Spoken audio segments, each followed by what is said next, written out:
بسم اللہ الرحمن الرحیم۔ السلام علیکم عزیز طلباء، قرآن آن لائن 5 میں خوش آمدید۔ تو آج ہم پڑھیں گے کہ جب نماز پڑھی جاتی ہے اس کے بعد کلمہ شریف وغیرہ سب کچھ پڑھ کے دعا کیسے کی جاتی ہے، یا اس طرح کہہ لیں کہ کل شریف وغیرہ الحمد شریف جب کہا جاتا ہے پڑھیں، یا اصال ثواب کے لیے جب دعا کی جاتی ہے تو وہ کس طرح کی جاتی ہے۔ تو عام سی اور سادہ سی دعا آپ کو بتاؤں گا، اردو میں دعا ہے، آپ ملاحظہ فرمائیں۔ پہلے تو جو فوت شدگان ہیں، ہم نے جو اصال ثواب ہے وہ جو بھی قرآن پاک پڑھا گیا اللہ کی بارگاہ میں پیش کرنا ہے۔ تو اللہ کو اصال ثواب تو نہیں ہو سکتا، صرف کلام پاک پیش کرنا ہے، ٹھیک ہے۔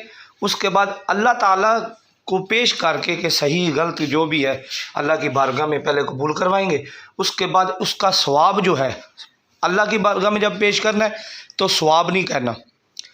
اس کے بعد حضور علیہ الصلوۃ والسلام کی جب بارگاہ میں جب پیش کرنا ہے تو کہنا ہے کہ جو کلام پاک پڑھی گئی، یا الہی جو کلام پاک میرے ملک ہوئی جو پڑھی گئی تیری بارگاہ میں پیش کرتے ہیں، قبول فرما۔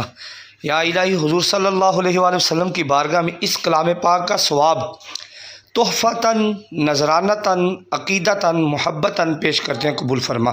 اس کے بعد حضور صلی اللہ علیہ وآلہ وسلم کے توسط سے حضور کی اولاد پاک، نسل پاک، اہل بیت طہار، ازواج مطہرات، شہدائے کرب و بلا کی خدمت میں پیش کرتے ہیں، قبول فرما۔ اس کے بعد انبیاء کرام، صحابہ کرام رضوان اللہ علیہم اجمعین، تابعین، تبع تابعین، اولیاء اعظام، خصوصاً بالخصوص حضور سیدنا الشیخ عبد القادر جیلانی رضی اللہ عنہم کی خدمت میں پیش کرتے ہیں، قبول فرما۔ یا الہی حضرت آدم علیہ السلام سے لے کے آج تک جتنے مسلمین، مسلمات، مؤمنین، مؤمنات دنیا میں سے چلے گئے ان کی خدمت میں پیش کرتے ہیں، قبول فرما۔ اس طرح دعا کرنی ہے۔ پھر جس کے فوت شدگان، یا الہی حاضرین میں سے جتنے چھوٹے بڑے، ان کے رشتہ داروں میں سے جتنے چھوٹے بڑے اس دنیا میں سے چلے گئے ان کی خدمت میں پیش کرتے ہیں، قبول فرما۔ اس کے بعد جس کے لیے دعا کی جا رہی ہے، یا الہی فلاں کے گھر والوں میں سے، رشتہ داروں میں سے جتنے چلے گئے فلاں خاص خصوصاً بالخصوص اس کی بارگاہ میں پیش کرتے ہیں، قبول فرما۔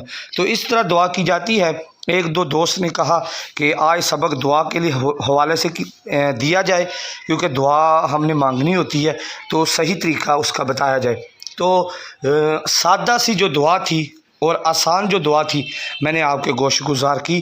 اس کو لمبا بھی کیا جا سکتا ہے، سب کچھ کیا جا سکتا ہے، لیکن یہ مختصر اور سادہ سی دعا ہے۔ اللہ تعالی ہمیں صحیح طریقے سے دعا کرنے کی اور اللہ سے مانگنے کی توفیق عطا فرمائے۔ اور حضور کا ارشاد گرامی ہے، حضور علیہ الصلوۃ والسلام کی بارگاہ میں آپ بیٹھے ہیں تو ایک بندہ ساتھ آیا اور دعا مانگنے لگ گیا، ٹھیک ہے۔ وہ دعا کر رہا تھا، یا الہی میں تجھ سے مانگ رہا ہوں، یا الہی تیری بارگاہ کے علاوہ میں کس کی بارگاہ میں جاؤں، یا الہی تو اللہ ہے، اگر تو نہیں دے گا تو کون دے گا۔ تو حضرات گرامی جب وہ دعا مانگ چکا تو حضور نے اس کو بلایا اور فرمایا کہ تو نے جو اللہ سے دعا کی اس طرح اللہ نے تیری دعا کو قبول کر لیا۔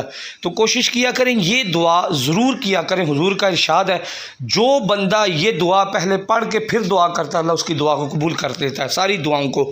اور وہ دعا کیا ہے؟ اسألوک یا اللہ۔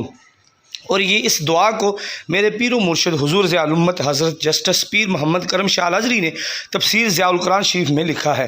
آپ فرماتے ہیں یہ دعا کیا کریں۔ تفسیر ضیاء القرآن شریف 5ویں جلد میں سورۃ الاخلاص کی تفسیر کرتے ہوئے آپ نے لکھا کہ یہ دعا پہلے کیا کریں، اس کے بعد دعائیں مانگے کریں۔ دعا کیا ہے؟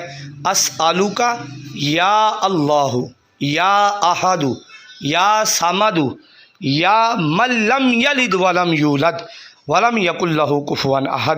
اس کا معنی اسألوک، اے اللہ میں تجھ سے سوال کرتا ہوں، یا اللہ، یا اللہ، یا احد اے اکیلے، یا صمد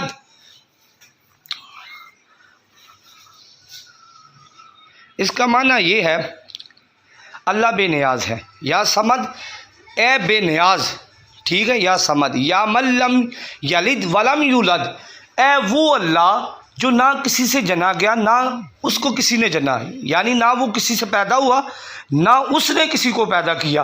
اور آگے ولم یکن لہ کفوا احد، اے اللہ تیرا کوئی بھی ہمسر نہیں، تیرے مقابلے میں کوئی نہیں، الہی تو اکیلا ہے۔ یہ دعا کر کے اللہ کی بڑائی بیان کر کے اس کے بعد دعائیں کرے، اللہ تعالیٰ دعاؤں کو قبول کرے گا۔ اللہ تعالیٰ مجھے بھی آپ کو عمل کی توفیق عطا فرمائے اور اللہ سے خلوص دل سے دعا کرنے کی توفیق عطا فرمائے۔ جزاک اللہ۔